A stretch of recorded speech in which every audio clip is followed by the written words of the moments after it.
home for quality, affordable, and complete lines of veterinary and agricultural products. Pacifica Agrivet. Kumpleto na, sigurado ka pa! Agri TV! Agri TV! Agri TV! Agri TV! Agri TV!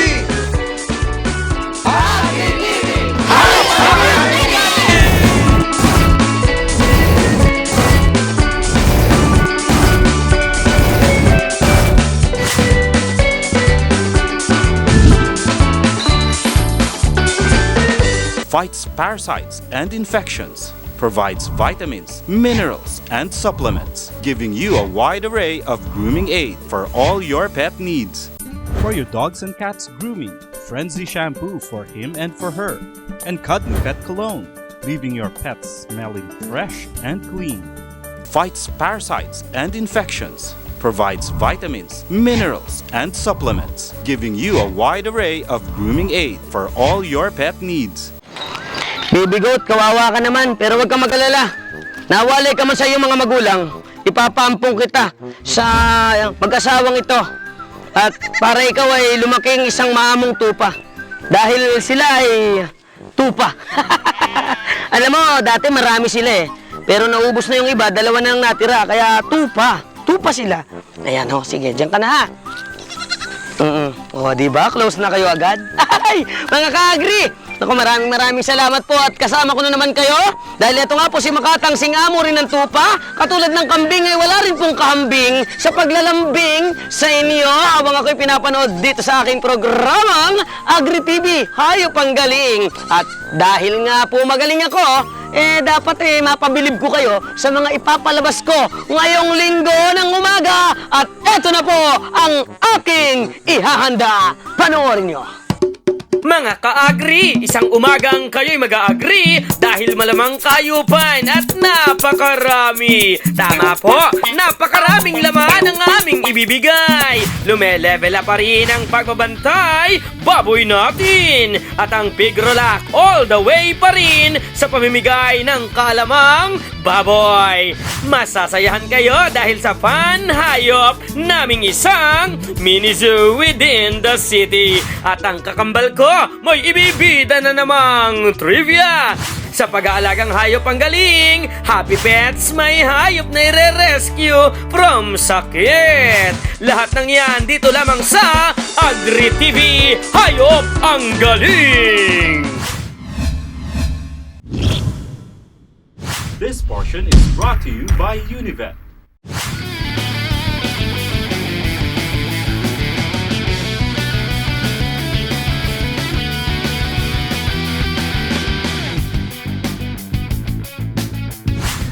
Magandang araw po sa mga hog racers dyan na gusto pang matuto ng tamang pamamaraan sa pagpapatakbo ng baboyan para lumaki ng maganda ang mga baboy na alaga at ang inyong negosyo ay tuluyang umasenso. Ugaliing subaybayan, level up ang baboyan natin sa inyo ng U as in Univet, ng P as in Pigrolac. Talagang swak na swak kung pag-level up ang balak. Kaya eto na po ang unang bahagi, Bantay Baboy Tips, ipamamahagi.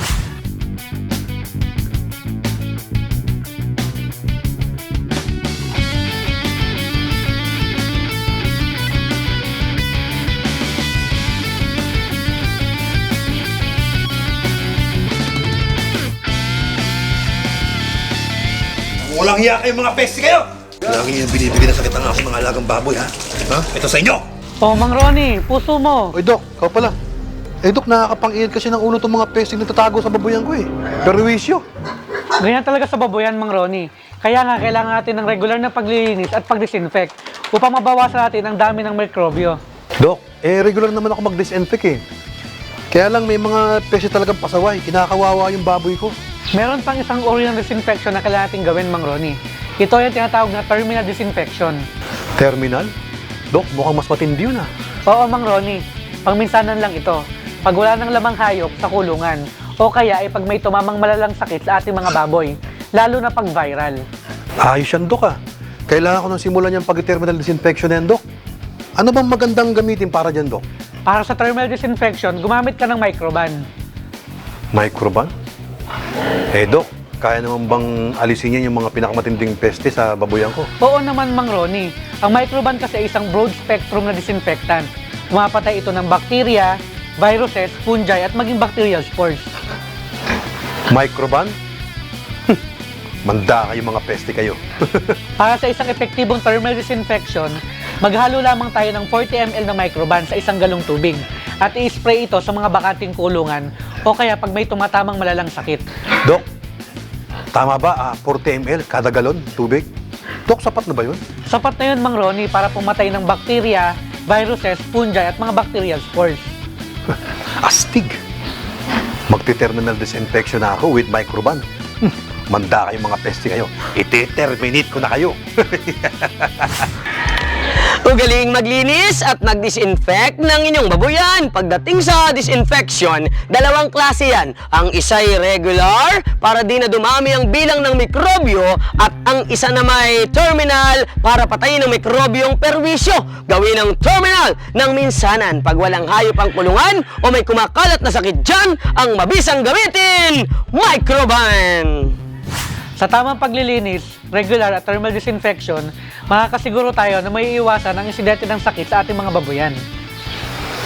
Sa terminal disinfection with Microban, level up ang pagbantay baboy.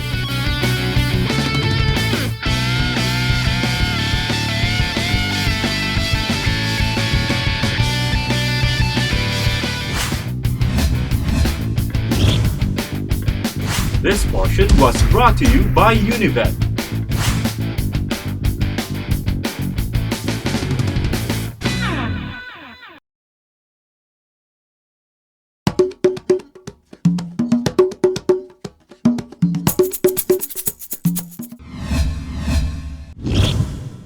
Ang bahaging ito ay hatid sa inyo ng Pigrolac.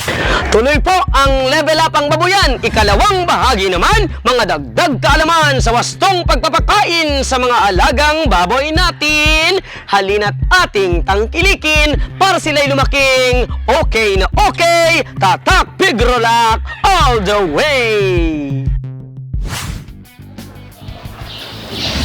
Dok, mukhang mahanganak ng inahin. Mukhang maraming lalabas na biik. Dok, sana maayos ang paglabas nila. Sana maayos ang unang araw nila para maganda ang paglaki nila. Di ba, Dok? Tama ka dyan, Mang Ronnie.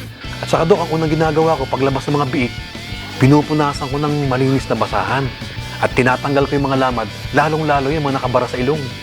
Kung sakaling hindi na humihinga, hawakan mo ang biik sa ulo at sa huli ang paa at itaktak ito pababa upang matanggal ang anumang nakabara sa ilong at sa daanan ng hangin. Tapos, Dok, pinapasuso ko na yung mga bagong panganak na biik sa inahin. Yan ay para matulungan ng inahin na maglabas ng oxytocin.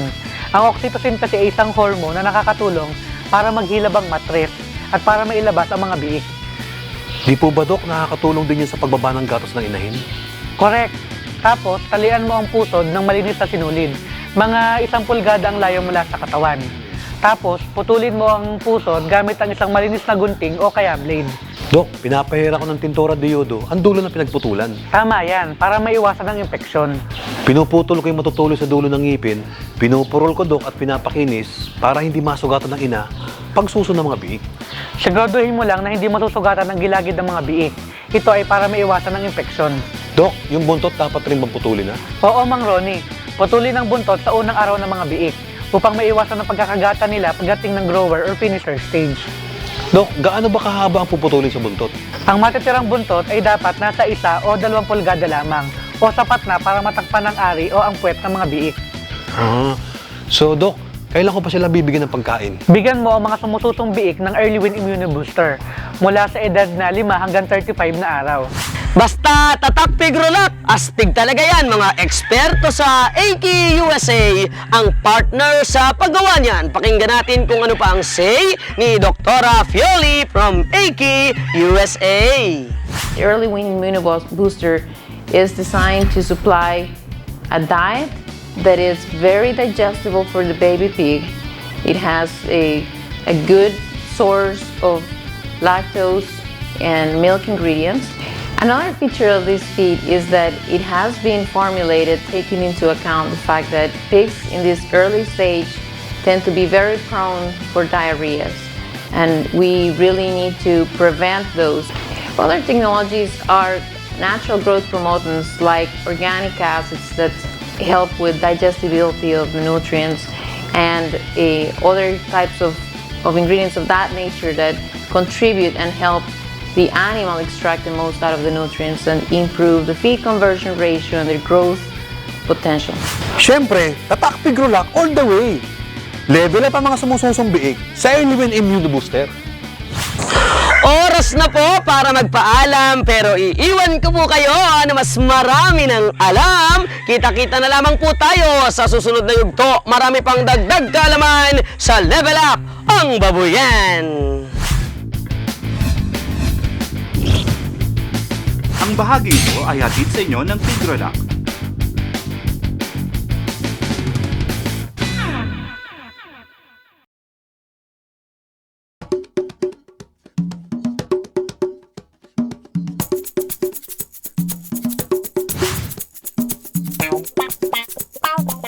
We brought you different fun and interesting places na puro kahayupan. Places where adults and kids can truly enjoy. At ngayong araw, here's one place appropriately named Ark Avilon. Dahil dito, you see different types of animals that you see at Noah's Ark and more. Okay, Jenny, welcome natin sila. Agri TV, welcome to Ark Avilon Zoo. Ark Avilon Zoo is an indoor interactive zoo. Indoor, obviously, makikita nyo naman na kahit na umuulan, sheltered tayo. Interactive kasi most of our animals here, pwedeng lapitan ng mga tao, pwedeng i-feed. Tapos yung, kung mapapansin po ninyo, yung korte ng building, it's fashioned out of Noah's Ark. Noah's Ark po ang inspiration namin. We are sending kasi a strong message of conservation here, that we, along with the other creatures here on Earth, are in the same journey called life. Ark Avilon Zoo ay isa sa dalawang zoos na pinapatakbo ng Avilon Wildlife Conservation Foundation. This actually is a partnership between Avilon WCF and Ortigas and Company. Si Ortigas and Company kasi wanted a zoo in the city, and nilapitan niya si Avilon to build one for them. When we built Ark Avilon Zoo, ang talagang nasa isip namin bata. Yun ang talagang i-cater namin. Yung design niya na Noah's Ark, yung design ng mga enclosures, and yung pagiging interactive niya, ang talagang inisip namin ay mga bata. Pero mag-e-enjoy din kahit yung mga kids at heart. Sa experience namin dito, parang mas marami nag-e-enjoy ng mga adults kaysa sa mga bata. Yung mga bata, natural naman yung enjoyment nila. Makakita lang sila ng animals, masaya na sila. It's one thing to see the animals in their cages, but it's another if you have a chance to interact with them, and feeding is one of them.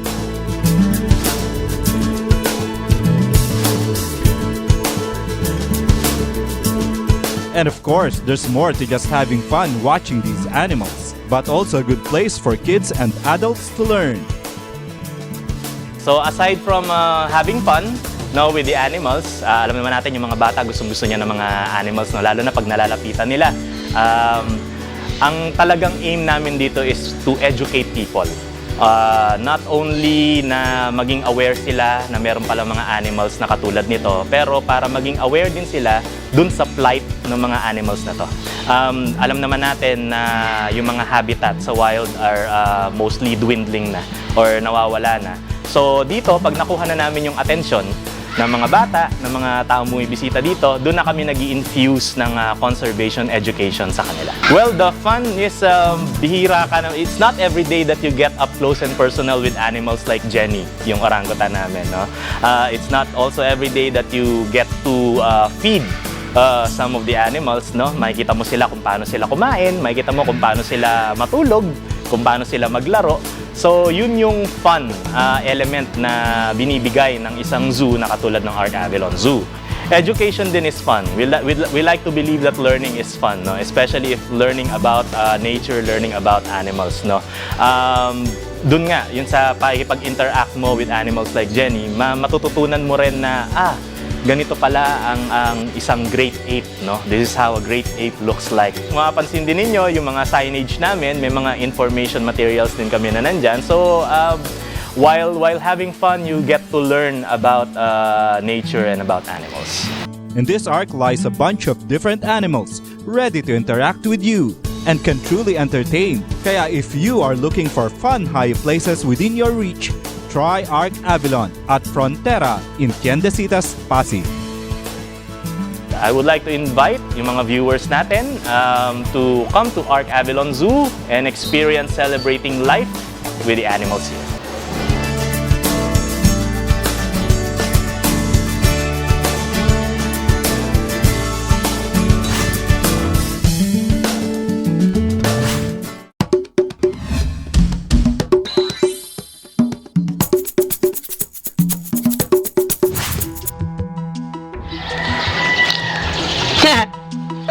Ano yung mga nasa mukha mo? May chicken pox ako eh. Ano? Sa tanda mong yan, ngayon ka lang nagka-chicken pox? Nahawa ata ako sa manok eh. Hindi sa manok nang gagaling ang sakit na yan, oh. Ba't nila tinawag na chicken pox? Dahil yung mga nasa mukha mong yan, kahawig ng chickpeas. Ang sabi naman ng iba, kahawig daw ng tuka ng manok, kaya tinawag na chicken pox. Ganun ba? Tama ka nga. Siyempre. Sandali. Tama saan? Mga tuka nga ng manok ang nasa mukha ko. Sa sobrang lasing ko kagabi, nadapa ako sa manukan, nakatulog at nabuhusan ko ng patukang sarili ko. Yan ang nababagay sa'yo, sa kalasingan mo. Di bale, sila naman ang tutukayin ko at bibigyan ng chicken pox. Uy, hindi nagkakaroon ng chicken pox ang manok. Ba't tinawag na chicken pox? Hindi ba sabi ko sa'yo? Ay, nako, basta. Alis na nga ako. Chicken pox nga eh. Di ba chicken? Agree ka ba?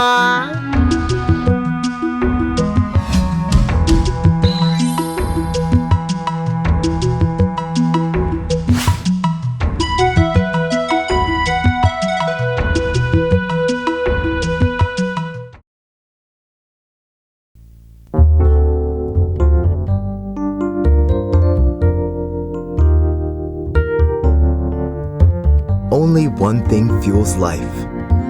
Nothing should stop you from giving your best every day. Take Life Oil daily and complete your passion. I feel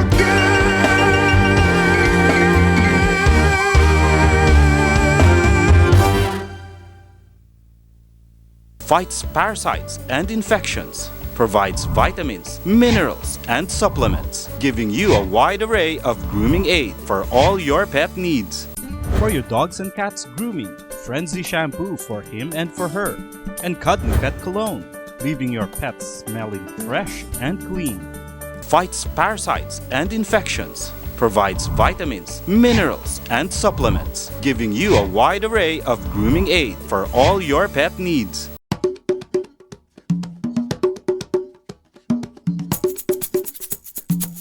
This portion is brought to you by Happy Pets Frenzy Shampoo, the mild shampoo especially made for your pets.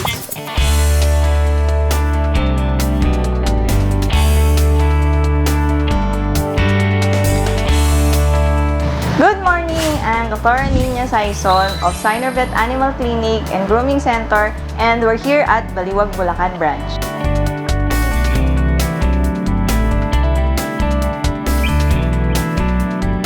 Ang mga aso nyo ba ay nangangati, namumula ang balat at kapot ng kamot? Malamang sila ay infested ng external parasites, gaya ng mange, ticks, fleas, and lice.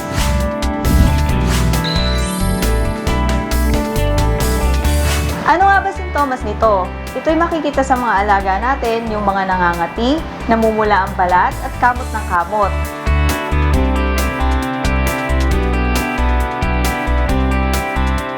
Paano natin malalaman na infested ito ng mga mites? Ang gagawin natin, ipapakita natin kung paano natin kukuha by skin scraping. Para malaman kung positive yung aso sa Demodex or Sarcoptes, i-skin scrape natin siya. Ang pag-i-skin scrape, pili tayo ng area na medyo affected. So, pag nag-i-scrape tayo, siguraduhin mabuti na medyo lalalim tayo ng konti para makuha natin yung mga mites. Yung mga mites, bumabaon kasi ito sa balat. Lalagay natin to sa slide na may konting oil.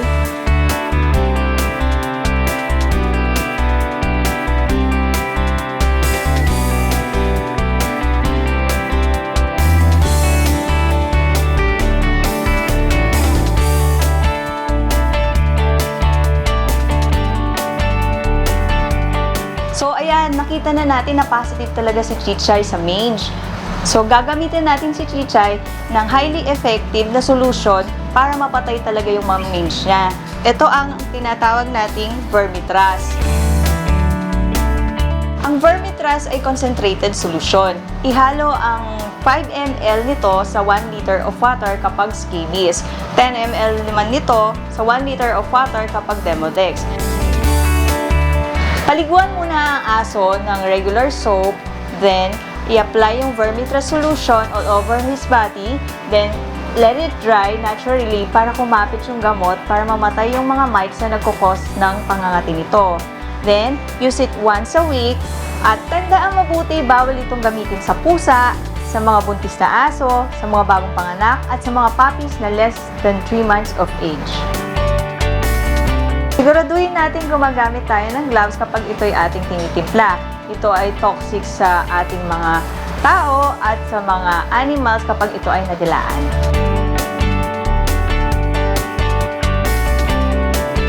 Pagkatapos maligo ng ating mga pets, pwede natin silang bigyan ng BioCure. Ito ay doxycycline na panglaban sa secondary bacterial infection. Tandaan natin, ang ating mga alagang aso ay kailangang healthy.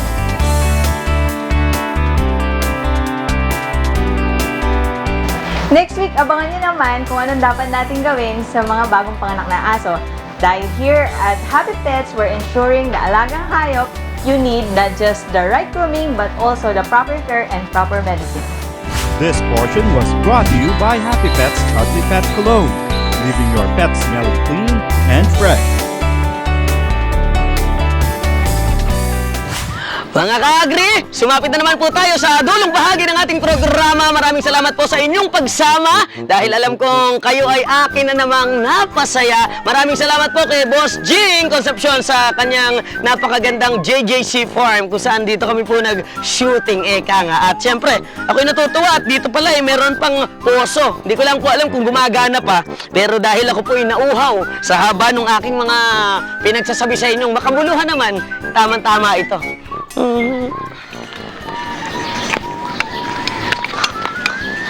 May poso nga. Hindi naman gumagana. Na-stuck na. Kumbaga sa matanda, nirayuman itong posong ito. Pero hanggang sa susunod pong linggo, bagamat nababad trip ako sa posong ito, dito lamang sa ating programang Agri TV. Hayop! Ang galing! Poso ka. Ikaw na posong bulok ka. Kahit isang patak ng tubig, wala ka! Wala kang kwenta! Walang hiya!